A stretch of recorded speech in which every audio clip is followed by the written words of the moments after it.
Have you ever just sat there at your workbench looking at some parts thinking, I wonder if I could make those out of metal? Well, I most certainly know I have, so let's jump into that subject right here. But in order to do that, I first need to introduce you to today's video sponsor, Makera.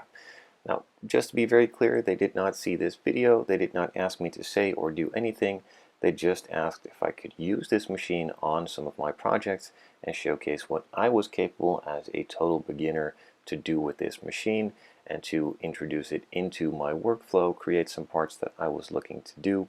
And for that, they sent out the Carvera Air, including the 4th axis and also laser module. Now the 4th axis and laser module I will not be using in this video, but maybe they will be used in some future projects. They also did not pay me whatsoever. They only gave me the machines, some materials, and a ton of bits. Now that could make me pretty biased. As you can see, this is not cheap whatsoever, and I got really excited. So do with this sort of review, integration of workflow what you wish, but just know that I was not paid. They did not force me to say or do anything. If you are in any way, shape, or form interested in one of these machines or of the others that Makera offers, there will be links in the description down below. First off, I'm a complete noob, no expert whatsoever, and I barely know anything. I've just watched 1,000 videos online about CNC machining and thought I could figure it out myself, going step by step, slowly, and just doing it the way I think is right. So again, no expert, don't follow my advice. There are plenty of other creators out there that actually know what they're doing, so I'm just seeing what I can do and having a bit of fun with it. So for my first project, I wanted to start off very simply trying to replicate a couple of disc brakes from a kit that I'm currently building. Now I'm fully aware that this is an alpha model kit, the parts are resin, and there is an actual metal piece, a photo etch piece, included in the kit to make this out of metal. Now that is absolutely not the point of this. This just happens to be the kit that I'm working on, and for a first part I just wanted to get started and try some things out. So just ignore those metal parts that I actually already have for this kit and that I will be using in the end to finish this kit off. But again, that's not the point, so just ignore those bits and pretend they don't exist. To kick things off, I of course needed to measure some of the parts, transfer those measurements into a 3D design file on the computer that actually can be read by the machine, and do all those technical kind of things that I'm not the right person to explain to you. But just very simply, I took some measurements of the parts, transferred those into the file creation program for the CNC machine that I will be using in order to create these metal parts.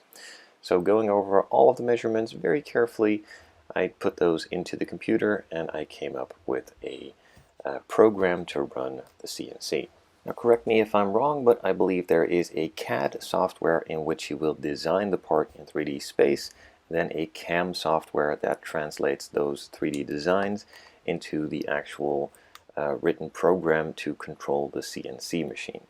Now I'm just using these very lightly. I'm not really delving into any of the 3D designing and or programming of the CNC, as I'm probably doing a ton of things very wrong. So I'm just going with my own flow, trying it out, failing as I go, and learning the hard way. So once I figured out the very basics of that stuff, I could choose some of the bits that I'm going to be using to hog out all of the material and create the final detail parts. Now again, probably some of these bits will be the incorrect ones. I just figured these ones would work best for my specific methods. Now normally I'd be the guy that kind of jumps into the very deepest end of the pool without knowing how to swim, but in this case I decided just not to be that stupid and start with some very basic things. I powered on the machine, clamped some sacrificial MDF to the actual mating surface of the machine where the part will be milled out of, downloaded a very simple design of a BMW logo just to get down the very basics of the machine.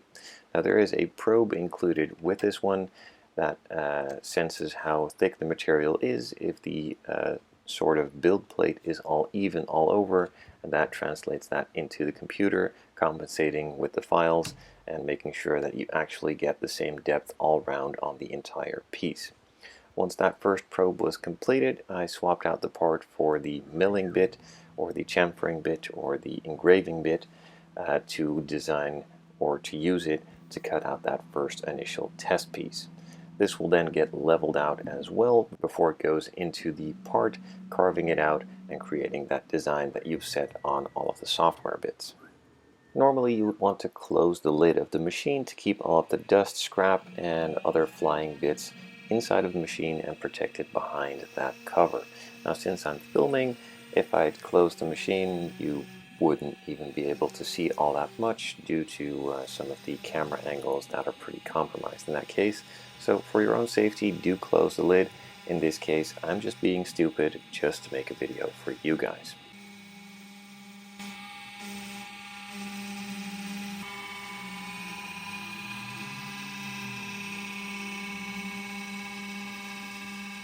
During the entire operation, I have the computer connected to the machine, as that is basically telling it what to do in real time, and if you don't connect them, then that won't happen and the machine won't work.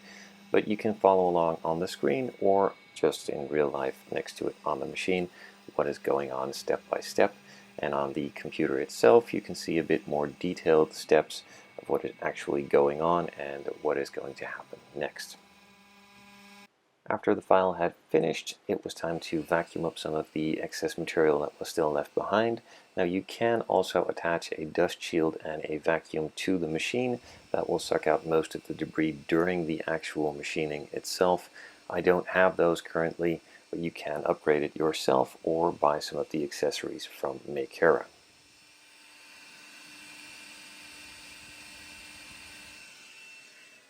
First project now finished, no major problems whatsoever, and I figured I kinda had it sorted out, so it was time to move on to the real deal, and that is making the disc brakes themselves. So I selected a couple of bits that I will be using, failed a couple of times, snapped a couple of bits as you do, then completely overestimated my abilities to sort out a correct program, messed it up a couple of times, and kinda learned from there as I went. So just to go back a little bit of time before going on to the metal itself, I started out with some sacrificial MDF for the part that I wanted to create. So that little bit of metal that you saw was the end result of hours of failing and succeeding in the end with a couple of disc brakes. So the first part that I tried out was to see if my programming itself was actually correct. Now it first seemed to go really nicely, and then in the end it removed half of the material that was not supposed to be removed because I set the depth for some of the parts incorrectly. Nonetheless, I did get a disc with some holes out of it, but not the part that I wanted to have, and that also gave me a lot of learning and insight in what that I did wrong and what I needed to change and improve for the next file that I would be using on the metal itself. So like I said, in the end we had a disc with some holes in it that generally resembles a brake disc with some holes in it, but it's missing some of the center bits that I kind of wanted to have on it. But now I know what I did wrong, what I needed to change, and I could then move on to just giving it a go on the metal pieces itself. Now the metal stock that I'm using was some of the stock that was supplied with the machine. It is way too thick for my end purposes and what I actually needed it for, so I had to hog out a ton of material. Normally you just use a thinner piece of stock, but since this is what I had, this is what I used. So just ignore this, but I kind of hope you understand why I'm using this and not the other thing that I don't have. So here's me thinking I had it all sorted out and was ready to go onto the metal pieces with the right programming and getting a perfectly finished piece out first time, no problem. Well, that's not entirely correct, so let's just skip this one and move on to the next one. So let's go on to the first try, and let's see if I can figure it out this time. So what I did wrong the first time, I programmed it start to finish, giving every single depth and height and bit change, etc. into the software, thinking that would go right. Well, Turns out it didn't. So on this first try, I moved on to doing it just step by step, creating a first set of files just to go for the first initial cut, checking, seeing if that was correct, then going for the second part that needed to be hogged out, then the third, fourth, fifth, sixth. Eventually it took 19 steps to get from a way too thick piece of material down to the correct depth or thickness of material that I needed for the thickest section, and then eventually also detailing out, hogging it out, creating some tabs, and coming to a final piece.